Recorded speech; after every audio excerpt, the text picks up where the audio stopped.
مولانا آج یہاں کا افتتاح ہوا، آپ یہاں پر تشریف لائے، تو اس ہاسپٹل کے تعلق سے آپ کیا کہنا چاہتے ہیں؟ بسم اللہ الرحمن الرحیم۔ بنیادی بات یہ ہے کہ طبی جو خدمتیں ہیں وہ مطلوب بھی ہیں، مقصود بھی ہیں، اور ایک بڑی خدمت ہے انسانیت کی، اور اس کو اگر آدمی احتساب کی نیت سے کر لے، حدیث میں آتا ہے کہ آپ نے سنی ہے حدیث علماء سے کہ اللہ کے نبی صلی اللہ علیہ وسلم نے حدیث قدسی سنائی ہے کہ اللہ تعالیٰ فرماتے ہیں کہ میرے بندے میں بیمار تھا تو نے میری عیادت نہیں کی، مجھے پوچھا بھی نہیں، تو بندہ عرض کرے گا کہ اے اللہ تو بیمار کیسے، تو شفا دینے والا ہے، تو اللہ فرماتے ہیں کہ میرا فلاں بندہ بیمار تھا، اگر تم اس کی عیادت کے لیے جاتے تو مجھے وہاں پاتے ہیں۔ تو گویا کہ اس وقت جو ہے سارے ڈاکٹر اور آپ حضرات جو ہے وہ اللہ کو پانے والے ہیں اگر نیت صحیح ہو جائے۔ اور حدیث میں آتا ہے کہ جو آدمی صبح میں کسی بیمار کی عیادت کرے تو شام تک 70,000 فرشتے اس کے لیے دعا کرتے ہیں، اور جو شام میں کرے تو صبح تک 70,000 فرشتے عیادت کرتے ہیں۔ تو گویا کہ آپ لوگ جب مریضوں کے پاس جاتے ہیں تو گویا کہ عیادت کر رہے ہیں، تو گویا کہ آپ کے لیے فرشتوں کی دعائیں ہیں صبح و شام، بڑی خدمت ہے۔ بس مسئلہ یہ ہے کہ نیت کا استحضار ہونا چاہیے۔ حدیث میں یہ آتا ہے کہ من صام رمضان ایمانا واحتسابا، من قام رمضان ایمانا واحتسابا، من قام لیلۃ القدر ایمانا واحتسابا، کہ جو روزہ رکھے ایمان و احتساب کے ساتھ، اور جو رمضان میں قیام کرے شب قدر میں اور تراویح پڑھے ایمان و احتساب کے ساتھ، اس کے سارے گناہ اللہ معاف فرما دیتے ہیں۔ تو احتساب کے معنی ہوتے ہیں کہ اس عمل پر اللہ کیا دیں گے اس کا استحضار ہونا چاہیے۔ ہمارے حضرت مولانا علی میاں صاحب رحمۃ اللہ ہمارے شیخ فرمایا کرتے تھے کہ آج امت کی جو بیماری ہے وہ بدنیتی نہیں ہے، بے نیتی ہے، کہ اب لوگ بدنیت کم ہوتے ہیں، بے نیت زیادہ ہوتے ہیں، بڑے بڑے کام کرتے ہیں لیکن نیت کا استحضار نہیں ہوتا ہے، تو اس کا نتیجہ، اس کا ثمرہ، اس کا پھل ان کو نہیں ملتا ہے۔ تو بخاری شریف کی جو پہلی حدیث ہے انما الاعمال بالنیات، اس کو ہم جو ہے معاش کا ذریعہ نہ سمجھیں بلکہ معاد ہے ہمارا، تو اس سے ہمارا معاش تو تابع ہوتا ہے معاد کے۔ تو اگر آدمی آخرت کی نیت سے، انسانیت کی خدمت کی نیت سے کر رہا ہے تو بڑا کام ہے یہ۔ اگر میں عربی پڑھ رہا ہوں، نیت یہ ہے کہ صاحب عربی سیکھ کر میں کسی ملک میں جا کر، عربی ملک میں کہیں جا کے ریال کماؤں گا، ڈالر کماؤں گا، تو یہ میری دنیا داری ہے۔ اگر آپ انگریزی پڑھ رہے ہیں، کوئی فن پڑھ رہے ہیں، مقصد ہے کہ انسانیت کی خدمت کریں گے، تو یہ آپ کے لیے اجر و ثواب کا سبب ہے۔ تو لہذا آنے والوں کے لیے آپ کی خدمت، بس دو باتیں یہ ہے کہ ایک تو یہ ہے آنے والوں سے مسلمان ہیں تو اسے دو باتیں کہی جائیں، بھئی دوا ہم دے رہے، شفا اللہ دیں گے۔ دوسری بات ہے کہ نماز کا اہتمام کرنے کو کہے، ہر مسلمان سے کہ بھئی آپ نماز پڑھیں گے تو ہماری دوا جلدی اثر کرے گی۔ دوسرا اگر کہنا چاہیں تو یہ کہہ سکتے ہیں بھئی زندگی سے جھوٹ ختم کر دو۔ ہر مسلمان کو اگر یہ دو باتیں آپ نے کہی تو گویا کہ اس سے آپ نے اللہ کا تعلق جوڑوا دیا اور اس کی زندگی صحیح کروا دی۔ اس کا گویا کہ آپ نے یعنی صحت پر بھی محنت کر لی، اس کی روح پر بھی آپ نے محنت کر لی۔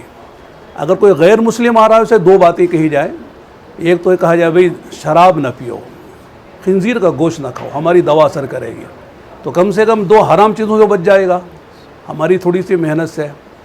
تو الحمدللہ اللہ کا کرم ہے کہ بہت خوشی ہوئی، ہمارے غوث بھائی نے دعوت دی، میں دلی میں تھا اس وقت، کل رات میں 12 بجے میں آیا، اور مجھے دانت میں درد تھا تو چلا گیا، تو اس لیے آنے میں تاخیر ہو گئی، لیکن ماشاءاللہ ہمارے دوستوں کا ہاسپٹل ہے، اللہ تعالیٰ آپ حضرات کی ان خدمات کو قبول فرمائے، انشاءاللہ ہماری دعائیں ساتھ رہیں گی، اور آنے والا ہر بیمار اللہ تعالیٰ کرے کہ یہاں سے صحت مند ہو کر جائے، خوش ہو کر جائے، اور پھر جو اس کی زندگی میں صحت بھی ملے، اور اللہ تعالیٰ اس کی روحانی بیماریوں کو بھی اللہ تعالیٰ آپ کے آنے کی، یہاں آنے کی برکت سے اللہ اسے بھی دور فرمائے۔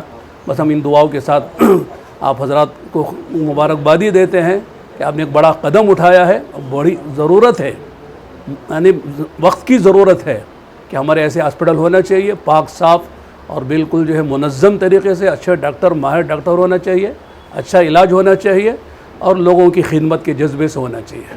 بس ان چند کلمات پر میں بات کو ختم کر دوں.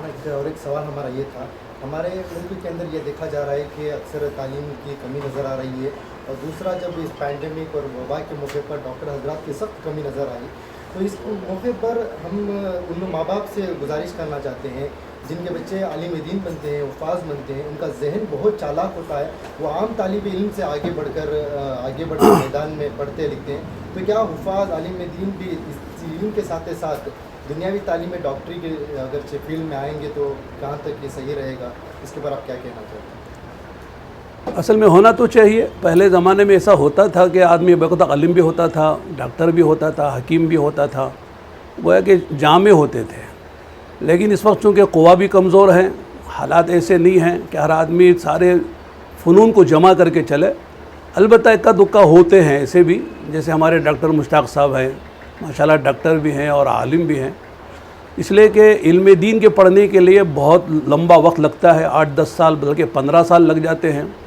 اس کے ساتھ ساتھ اگر کوئی ذہین و فتین کوئی ایسا شخص ہے جو اس فن کو بھی لے کر چل سکتا ہے، اور ایسا نصاب ہمارا تیار ہونا چاہیے کہ جس میں بیک وقت جو ہے آدمی عالم بھی بن رہا ہو اور عصری علوم میں بھی ماشاءاللہ مہارت کے ساتھ وہ آگے بڑھ رہا ہو اور کسی نہ کسی فن میں جو ہے وہ متخصص ہو جائے، ایسا ہونا چاہیے.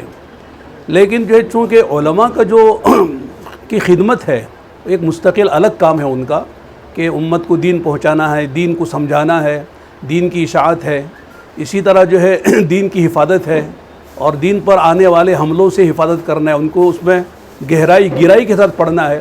اتنا پڑھنا خود وہاں رہتا ہے کہ آدمی کے لیے جو موقع نہیں رہتا ہے کہ سب دیگر فنون کی طرف متوجہ ہو جائے. بس علماء بننے والے تو صرف 2% بھی نہیں ہوتے امت میں، باقی سب ماشاءاللہ ایک گھر میں 5 بچے ہیں تو ایک ہی بچہ عالم بن سکتا ہے، بلکہ بہت سے خاندان اس میں ایک عالم بھی نہیں ہے. تو ایسے ہمارے ماشاءاللہ جو مدارس میں پڑھنے کے علاوہ جو اور بھی بچے ہمارے ہیں، نوجوان ہیں، وہ بھی اگر تھوڑی توجہ دیں تو اس میدان میں آگے بڑھ سکتے ہیں. جیسے آپ حضرات ہی ہیں، آپ کا جو فیلڈ ہے، آپ کے بچوں کو اور آپ کے خاندان والوں کو سب متوجہ کرائیں. اس لیے کہ آدمی کو عالم بننا ضروری نہیں ہے، دیندار بننا ضروری ہے. اگر آدمی ڈاکٹر ہے، دیندار ہے، تو اس عالم سے بہتر ہے جو عالم ہے لیکن دیندار نہیں ہے، صوم و صلاۃ کا پابند نہیں ہے. تو اصل مسئلہ دین کا ہے، دین ہونا چاہیے. اور جو ہے عالم ہونے کے ساتھ اگر وہ دیندار بھی ہے، خدا نے اسے توفیق دی، اگر وہ ڈاکٹر بھی بنتا ہے، انجینئر بھی بنتا ہے، کسی دنیا کی فیلڈ میں اور آگے بڑھتا ہے تو بہت اچھی بات ہے. تو گویا کہ وہ علی بصیرتین چلتا ہے اور صحیح حلال حرام کی تمیز کے ساتھ چلتا ہے، اور امت کے لیے ایک رہنما ثابت ہو سکتا ہے، آئیڈیل بنتا ہے، نمونہ بنتا ہے. تو اچھی بات ہے. لیکن یہ بہت قال ایسا ہوتا ہے کہ جو عالم بھی ہو، ہمارے حضرت کی طرف ڈاکٹر بھی ہو، عالم بھی ہو، قاسمی بھی ہو، ندوی بھی ہو، یہ تو ہزاروں میں کوئی ایک ہوتا ہے. اس لیے علماء بنتے ہی تھوڑے ہیں، 1-2% ہوتے ہیں. باقی ماشاءاللہ امت کا ایک بڑا طبقہ ماشاءاللہ ہمارے پاس موجود ہے، اسی کو متوجہ کرا دیں تو انشاءاللہ ہماری ایک فیلڈ میں کام ہو جاتا ہے. اور ضرورت بھی اس وقت کہ ہمارے ڈاکٹر، اچھے انجینئر، اچھے لائر ہونا چاہیے. ہماری ایک ضرورت ہے، اس کو ضرورت کو پورا کرنے کے لیے متوجہ کرانا چاہیے.